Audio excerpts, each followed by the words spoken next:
الناس، سورۃ الناس مدنی ہے، اس میں 6 آیتیں اور 1 رکوع ہے۔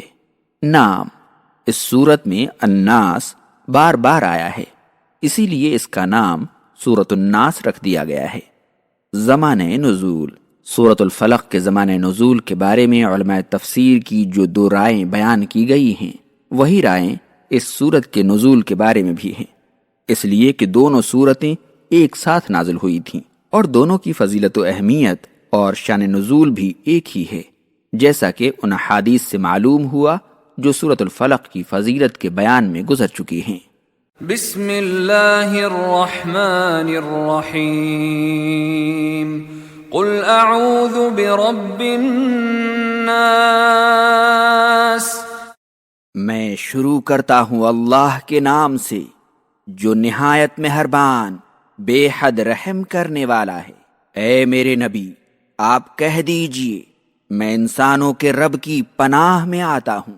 اس صورت میں اللہ تعالیٰ نے لوگوں کے سینوں میں وسوسہ پیدا کرنے والے شیطان کے شر سے پناہ مانگنے کی تعلیم دی ہے، اور یہ چیز ان 4 چیزوں سے زیادہ خطرناک ہے جن کے شر سے پناہ مانگنے کی تعلیم سورۃ الفلق میں دی گئی ہے، اس لیے کہ شیطان ہی، چاہے وہ جنوں کا شیطان ہو یا انسانوں کا، تمام برائیوں کی جڑ ان کا منبع ہے۔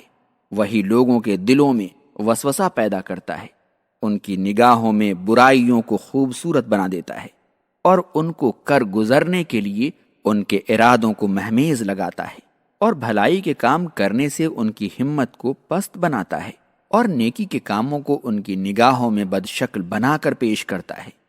اور شیطان اپنے اس کام میں ہر وقت لگا رہتا ہے، ہمادم وسوسہ پیدا کرتا رہتا ہے، اور جب بندہ مومن اپنے رب کو یاد کرتا ہے اور اس کے ذریعے شیطان کے وسوسے سے پناہ مانگتا ہے تو شیطان فوراً پیچھے ہٹ جاتا ہے۔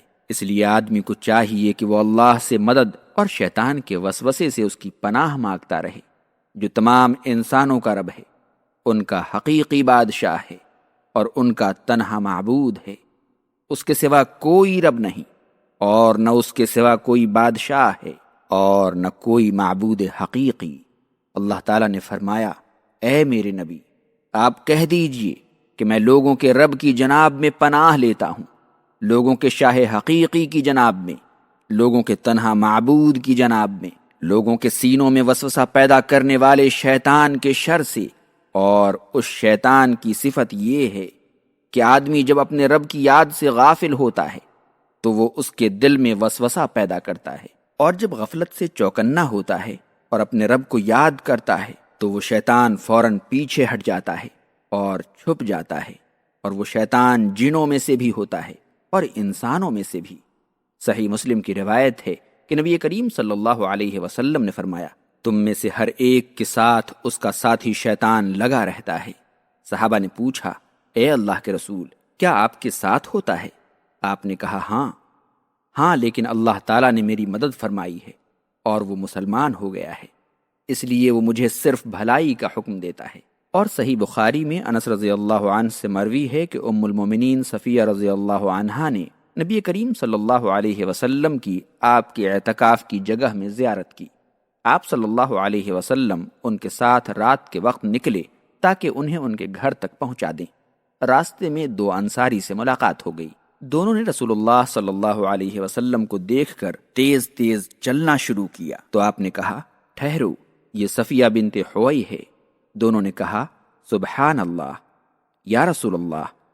تو آپ نے کہا، شیطان ابن آدم کے خون کے ساتھ اس کی رگوں میں دوڑتا رہتا ہے، اور مجھے ڈر ہوا کہ کہیں وہ تم دونوں کے دلوں میں کوئی برائی نہ ڈال دے۔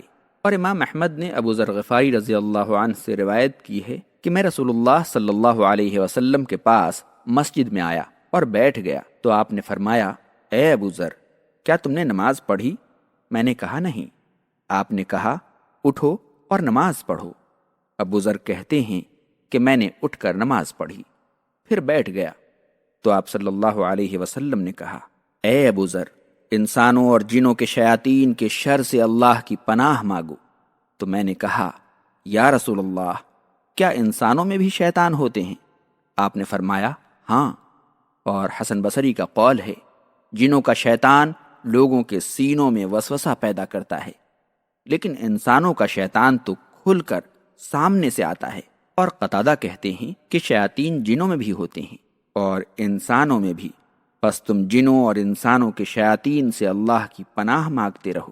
ملک الناس، انسانوں کے حقیقی بادشاہ کی پناہ میں، الہ الناس، انسانوں کے تنہا معبود کی پناہ میں، من شر الوسواس الخناس، وسوسہ پیدا کرنے والے، چھپ جانے والے شیطان کے شر سے، الذي يوسوس في صدور الناس، جو لوگوں کے سینوں میں وسوسہ پیدا کرتا ہے، من الجنة والناس، چاہے وہ جنوں میں سے ہو یا انسانوں میں سے۔